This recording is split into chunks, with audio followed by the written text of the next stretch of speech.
Já ouviu falar de uma estrela do rock tão selvagem? Ele já gastou $2.000 diários em drogas, mas voltou ao topo das paradas sóbrio.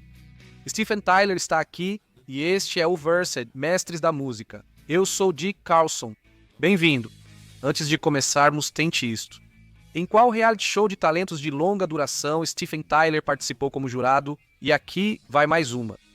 Qual o nome da empresa de motocicletas personalizadas que Steven Tyler cofundou para criar seus designs ousados? Deixe seus palpites nos comentários e continue assistindo para ver as respostas no vídeo. Veja como um garoto de rua de Yonkers virou um dos vocalistas mais extravagantes do rock e construiu um legado de $150 milhões com motos, mansões e muita confusão.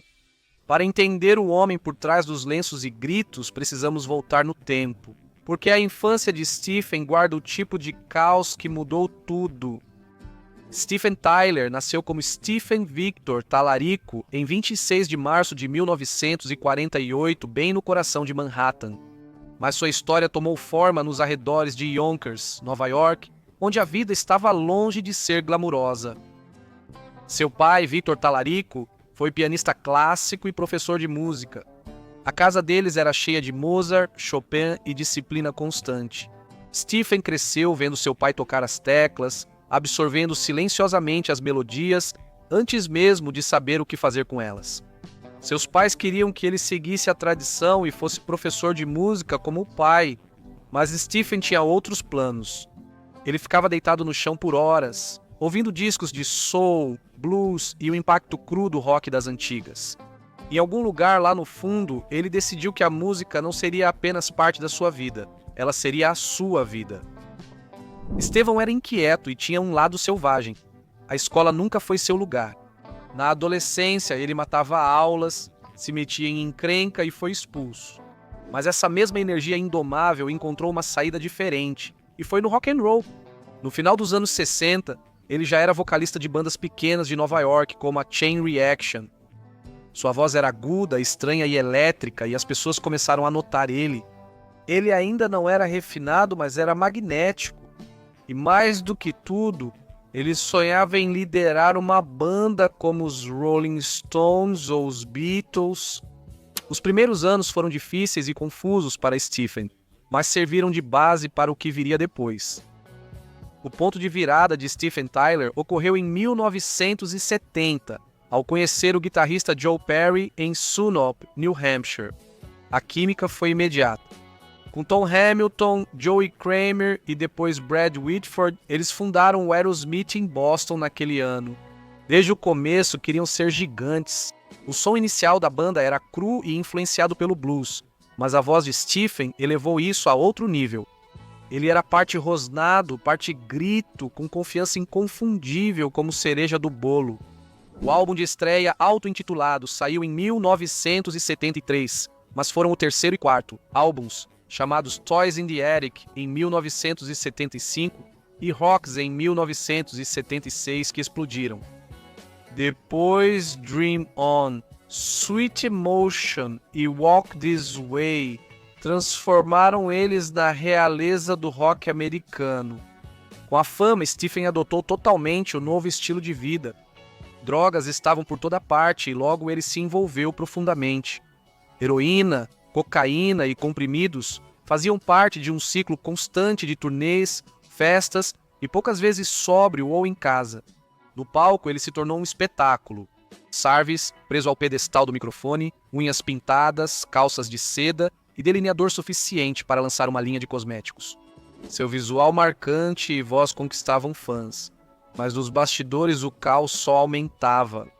No fim dos anos 70, Stephen estava afundado no vício, o que começava a abalar tudo o que havia construído.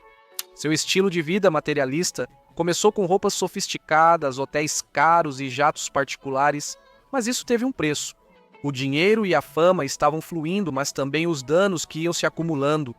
Essa foi a era que transformou Steven Tyler em uma estrela e quase o destruiu no processo.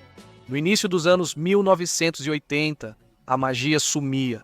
Os álbuns do Aerosmith deixavam de fazer sucesso, as vendas caíam e o estilo de vida cobrava seu preço, principalmente de Steven Tyler. O uso de drogas dele havia saído totalmente do controle. Em um show, ele desmaiou no palco durante a apresentação. Foi um sinal de alerta. O corpo dele estava cedendo e a banda também. Brigas internas, overdoses e exaustão quase os separaram, mas em 1986, algo mudou.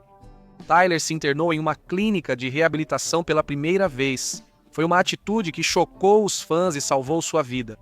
As drogas saíram do seu organismo e levaram um pouco do caos junto. Mas a sobriedade não veio fácil.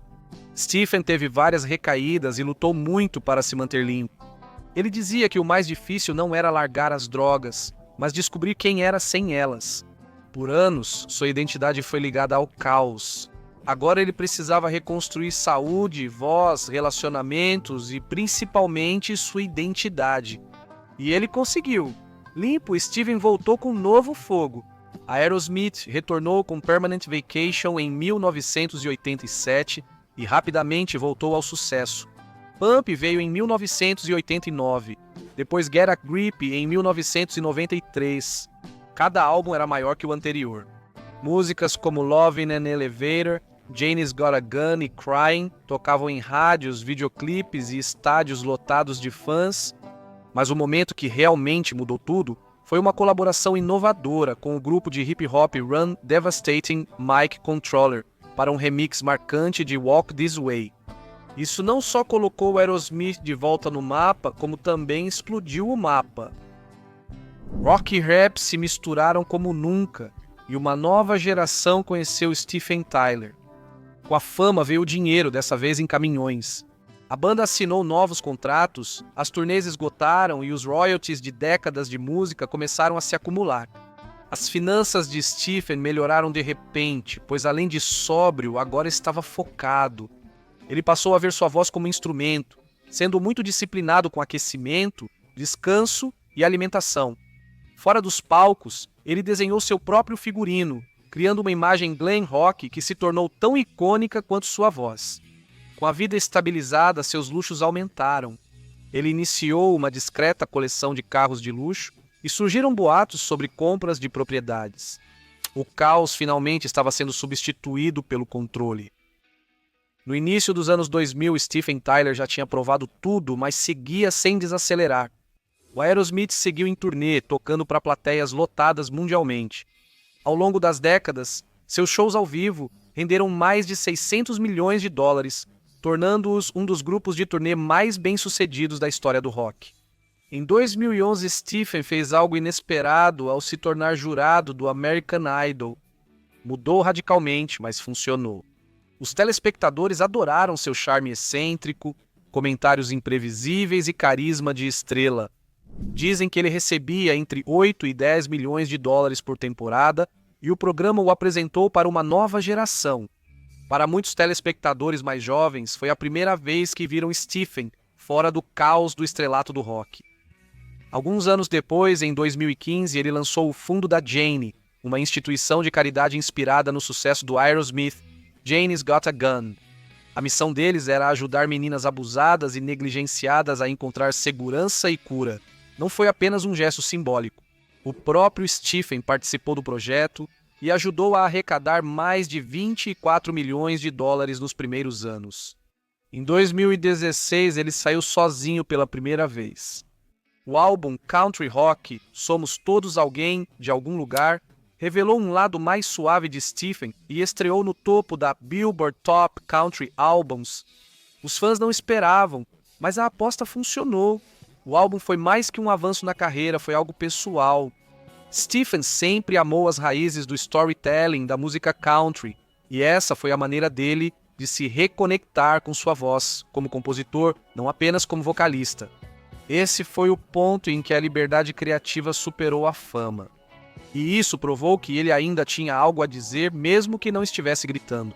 Mas a música não era seu único negócio. Mais ou menos na mesma época, ele cofundou a Jericho Motorcycles, uma empresa de motos personalizadas de alto padrão. Stephen se envolvia pessoalmente nos projetos. Para alguém que viveu intensamente, criar motocicletas era algo íntimo. Sua riqueza agora também estava aparecendo em seus imóveis. Ele comprou uma casa à beira-mar em Maui por 48 milhões de dólares, refúgio tropical de paz e privacidade. Em Los Angeles, Ele tinha uma mansão em Hollywood Hills, depois vendida por 35 milhões de dólares. Ele possuía uma elegante casa em Las Vegas e uma grande propriedade arborizada em Marshfield, Massachusetts. Sua coleção de carros e motos reflete seu gosto ousado e bolsos fundos. Entre os destaques estão um Lotus Super 7 de 1961, uma caminhonete Ford 1941 Vintage, um Hennessy Venom Gran Turismo Spider impressionante, várias Harley Davidsons e motocicletas de rico personalizadas. Ele mesmo ajudou a projetar. Nesse período, seu patrimônio líquido subiu para cerca de 150 milhões de dólares. Isso apesar de ter gasto quase 20 milhões de dólares ao longo dos anos em tratamento e recuperação do vício. Ele depois chamou esse dinheiro de investimento para sobreviver e, nesse momento, Steven Tyler tinha tudo: lenda do rock, poder financeiro e um estilo de vida com carros personalizados, vista para o mar e paz conquistada com esforço. Seu estilo continuou extravagante e luxuoso ao longo de toda a carreira, mas por trás das plumas e dos lenços, havia um homem que se reinventou completamente e viveu para se aproveitar isso. Para um homem que já viveu de malas e estúdios de gravação, Steven Tyler teve anos mais tranquilos em sua fase mais madura, mas continua sendo tão impactante quanto antes. Em 2019, ele inaugurou a casa da Jenny, em Atlanta. Ela virou um refúgio onde jovens mulheres podem reconstruir suas vidas. Para Stephen, tratava-se de usar sua voz para algo maior do que a fama. Enquanto o mundo ainda vê os lenços e a atitude, seu dia a dia se tornou muito mais pé no chão. Ele passa muito tempo entre dois lugares que chama de lar. Um é Maui, com suas ondas e clima tropical. O outro é Massachusetts, onde ele pode se perder em bosques, jardins e velhas lembranças. Seu vínculo com os filhos é profundo e presente. Você provavelmente conhece Liv Tyler, sua filha atriz, mas Stephen também tem laços próximos com Mia, Chelsea e seu filho, Tad. Hoje em dia, ele não é apenas uma lenda do rock, ele é um pai e um avô. Suas manhãs geralmente são dedicadas às rosas, ao chá ou a histórias com os netos. Ele ainda adora andar de moto, especialmente aquelas personalizadas que ele ajudou a projetar. Nos momentos de descanso, ele reflete, escreve no diário e se volta para si. A espiritualidade e a paz substituíram o caos que antes o perseguia. Embora o Aerosmith não faça mais turnês como antigamente, Stephen ocasionalmente retorna aos palcos e rumores sobre uma turnê de despedida começaram a surgir nos últimos anos. Até hoje, fãs lotam locais para ouvi-lo.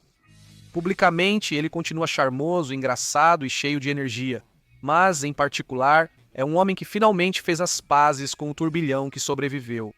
É um momento de ciclo completo, onde o caos se transformou em calma sem nunca perder o brilho. Steven Tyler não é só um deus do rock, mas um homem que superou o vício, reconstruiu sua carreira e transformou o talento em um império de 150 milhões de dólares em casas, motos e história da música. Em todos os altos e baixos, ele nunca deixou de ser Stephen, que é imprevisível, eletrizante e inesquecível. Qual parte da jornada dele mais te surpreendeu? Ou algum capítulo te pareceu mais pessoal?